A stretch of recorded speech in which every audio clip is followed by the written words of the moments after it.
Wakil Presiden Republik Indonesia, Ma'ruf Amin melakukan kunjungan kerja di Kabupaten Fakfak, Papua Barat. Kunjungan melihat langsung proses produksi pengolahan pala Tomandin di Rumah Produksi Papua Global Spice. Wapres berkeliling melihat secara langsung proses produksi pengolahan pala Tomandin yang sedang dilakukan oleh para pekerja, hingga hasil akhir dari pengolahan kekayaan rempah yang tumbuh dan menjadi kebanggaan masyarakat Fakfak ini. Pengembangan komoditas unggulan lada, cengkeh, dan pala termasuk ke dalam proyek prioritas nasional dalam RPJMN tahun 2020 sampai tahun 2024 khususnya di Provinsi Papua Barat. Pemerintah daerah Papua Barat bekerja sama dengan Kedutaan Besar Britania Raya di Jakarta dan U.S. Agency for International Development (USAID) di Indonesia dalam melakukan kolaborasi melalui proyek The Green Economic Growth (GEG) for Papua. Program ini telah berjalan dari tahun 2017. Wapres sangat mengapresiasi proses pengolahan pala yang dilakukan secara modern sehingga mampu menghasilkan hasil produk yang berkualitas. Selain itu, Rumah Produksi Pala Tomandin yang berada di bawah Papua Global Spice ini bekerja sama dengan Kedutaan Besar Inggris dalam pengadaan alat pengeringan sehingga mampu mempercepat proses produksi pala dan memperbesar potensi ekspor.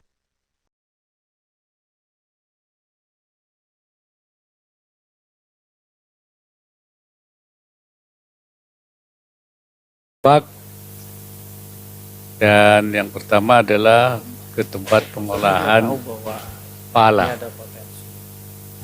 Di tempat ini pengolahan pala sudah dilakukan secara lebih modern, ya, dan menghasilkan lebih berkualitas karena ada bantuan-bantuan dari pihak lain dari UK ya, yang antara lain terdiri dari pengeringan. Pengeringan ini menjadi lebih baik, waktunya lebih singkat. Yang biasanya dulu pakai apa? Diasap ya. Itu bisa memakan waktu 20 hari, melalui alat ini menjadi 10 hari. Dan bukan dipanasin, tapi didinginkan. Ini prosesnya didinginkan menjadi kering. Jadi ini terbalik ya teorinya. Tapi menjadi lebih bagus kualitasnya, pengeringannya, dan juga waktunya lebih singkat. Dan model seperti ini juga sudah dikembangkan ke masyarakat. Ya. Kemudian pengolahannya juga sudah dilakukan, baik menyangkut bunga palanya. Ternyata pala itu semuanya tidak ada yang terbuang. Tadi saya lihat ada bunga palanya, ada biji palanya, ada batok biji palanya juga diekspor, palanya pecahkan, kemudian diekspor, dan pala yang paling bagus, yang koplak namanya itu ya, pala kocak itu justru tidak diekspor, itu dipasarkan di dalam negeri dan harganya lebih tinggi. Diekspor itu yang lebih jelek kualitasnya dan harganya lebih murah. Jadi yang lebih tinggi kenapa tidak diekspor? Karena masih terlalu tinggi ya. Ya gitu. Jadi kulitnya itu ada buat apa tadi? Parfum, ada buat apalagi itu manisan ya buat. Jadi enggak ada yang dibuang. Jadi kulitnya, kopaknya, bijinya.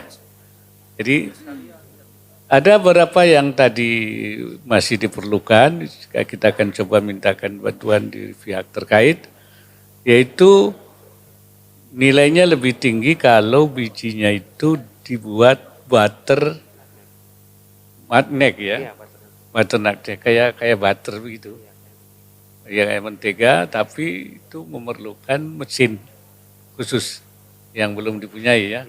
Ya kita akan coba nanti bicara dengan pihak terkait supaya itu bisa dipenuhi sehingga bisa membuat butter magnet itu.